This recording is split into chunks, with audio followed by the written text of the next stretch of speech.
Hi there, and welcome back to chapter 3, lecture number 18. So this is the final lecture for this chapter, so we have to wrap up the scene and prepare it so we can use it in the first big environment scene. So we have added the displacement map and the weight paint on the sandstone border, and what I'd like to do right now is change the scale of the bricks a bit, because I think these bricks are a bit too small and we can add some more detail for the same amount of subdivision samples. So that's a simple trick without affecting the mesh too much. So in the end, this wall will be in the distance, so the bricks are pretty small, so we have to make them a bit bigger. So we disable or turn it off by clicking this monitor. We go to the edit mode. You select everything. You have to check, very important, that you are not in sandstone, but you select the UV map and you scale this by 1/3, something like this. All right, that's perfect. Okay, so that should be it. And if I deselect all the vertices by pressing A, right there, and you select everything by pressing A. And if you want to deselect it, you just left click on the viewport. So I have around 1, 2, 3, 4, 5, 6, 7, 8, 9, 10, 11, 12, 13, 14, 15, 16 bricks. And I think we even can make it a bit smaller. Yeah, that will work out. All right, so the bricks are a bit bigger and that will work out for our displacement map. So to give you a quick preview, we go to the solid mode and enable it again. Take some time, but we wait, that's no problem. We have all the time of the world, well, just a bit. And oh yeah, we also have to, I was waiting and waiting, we have to enable the displacement as well. So I still have a little problem with this wall, and that is these bricks are not popping out as the way I want it. So we can do this in two ways. That's increasing the strength, but I prefer to scale the wall a bit. I will do this in object mode and then rescale it, and that should fix it. So we scale it with something like this, and Control A, rotation and scale. So we should have the right scaling. So now the bricks are a bit thicker. With the same amount of strength. All right, so yeah, we still have this jittery area, but in the end, with some grass on it, we will cover that. So I think we're going to organize the outliner a bit and make a render from the scene, and we can call it done. So let's disable these two. And what I like to do, you can see that we still have the sphere in the scene, so let's enable it, because if we make a render, it will be there and it's a little bit distracting the image. So we can delete it, or if you want to save this, you can put it in a new collection. So let's put this in a collection, click new, and call the sample sphere. This shows how easily this works. You right mouse click, move to collection and sample sphere, and then you deselect it, and now if you make a render, it won't be there in your image, so in your viewport render. To make a render, I like to switch to the Cycles render engine, so we click on Cycles. There we are. So the reason we are not working in Cycles in the viewport to work with materials is because it has to refresh the sample amount all the time, because it's a ray tracer. So we will show you in a second why Eevee is so powerful when working with materials and the displacement. But first, I like to add a plane and put the camera in position. Right, so we go to add, mesh, plane, there it is. We press tab and we scale this, just something like this. Do not have an exact scaling. It will be weird because it's not a huge part of the scene.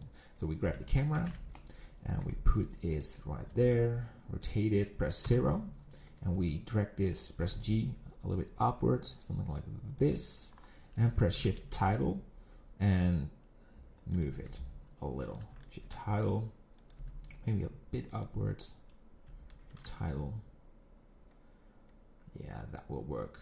So you can scale the floor plane a bit. You can see it's clipping now, and that's because we have a limitation on the camera. So we press camera, and you can see it's now limited to 100 meters. So let's go for 200. Right. Good. So we are in the cycles render mode, and to have a preview, so let's drag this a little bit downwards so it's hitting the ground. Yeah, that will work. By the way, I think what will work very well, left click on the plane and hide it. Let's remove the bottom vertices so we won't have this curvy mesh. So go to tab and go to the wireframe, and you select the bottom vertices. Yeah, press X and faces. So now solid, it will looks a bit more sharp, so it will blend in the on the ground. Alt H to bring the plane back, but you can also see the background plates are back. I had hidden these as well, so we select it and press delete because we don't need them anymore. All right, so press 0. I like to move the camera a little bit. All right, so we enable the modifiers again. Wait a second, it's now enabled. That one as well. There it is. So I think we can hit render and show you what happens. See and render. So different from Eevee, it will turn transparent, and then it's calculating the mesh, and it will hit the rays. So it will be very noisy, and then the more samples you have, the better it looks. All right, so we zoom in, and you can see each time we make a movement, it will refresh. All right, so the parts I really like on this model are these rough bricks and the bricks on top, and here on the side we have still this ugly piece, but again I will cover this with some grass or use a lower strength value, for example 3.5. It will reduce this jitter a little. It has to do with I think the box projection didn't really work out well, but for most parts it looks very good. All right, so maybe I will rotate the sunlight a bit and increase the environment light so we can make a nice looking image. All right, so we click environments, it's set to 0.2. Let's go for a value of 1, and I like to press Z solid mode and go to the wireframe, rotate the sun a little. Yeah. And what we're gonna do with the background plate, we left click on it, we press 3, tab mode, and we select these, yeah, and we extrude it one more time, something like this, and then we press tab and rotate it. So we have the plane here on the background. We need to smooth it out, so go to shade smooth and let's go for a render. So we go to the modify tab, left click on the mesh, and I like to use a value of 4 and maybe the render samples, increasing it a bit, go for 150.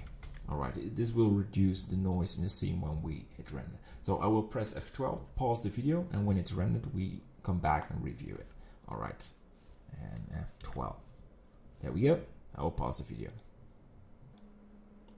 So there is our medieval wall. So a quick review. I really like the way these bricks on the left work out, because it's really giving the depth of the structure, and the sandstone borders really blend well with the rest of the bricks. So we also have the plaster what is blending? We didn't add a displacement weight paint on it, so it's still the bricks coming through, but because we lowered the amount of plaster, it's not a big deal that the brick is visible. So this part is a little bit deformed, but again, it's far in the background, this wall, so it won't be really affecting the render. So we are ready with the wall. So what we need to do right now is close this render, and we need to add this in a collection so we can use this in a different scene. So let's turn off the modifiers, and it's now called cube. We call this now medieval wall, and let's make a new collection and call this, oh, there it is, medieval wall. So left click on it and move to collection, medieval wall. So you can now link this object to another scene, and that's really useful. All right, so we made a change on a collection, and that will work. I can recommend to lower the amount of viewport samples, because when you link this to another scene, it will enable the modifier view. So we disable it, but with linking, it will be enabled by default. So it can load and it will be slow down your computer. All right, so I hope you enjoyed this chapter. You learned almost everything you need to know about modeling and materials and adding textures. So if you made it till here and you created a wall with all the things we learned together, it's a huge thing you learned, because now you'll be able to make models and add the materials you like by blending textures. Okay, but we're not there yet, because we have to start creating to work on our first environment scene. That will be a grass landscape with water and a medieval wall. So I can't wait to start. So see you there, and we're gonna have some fun. Bye bye.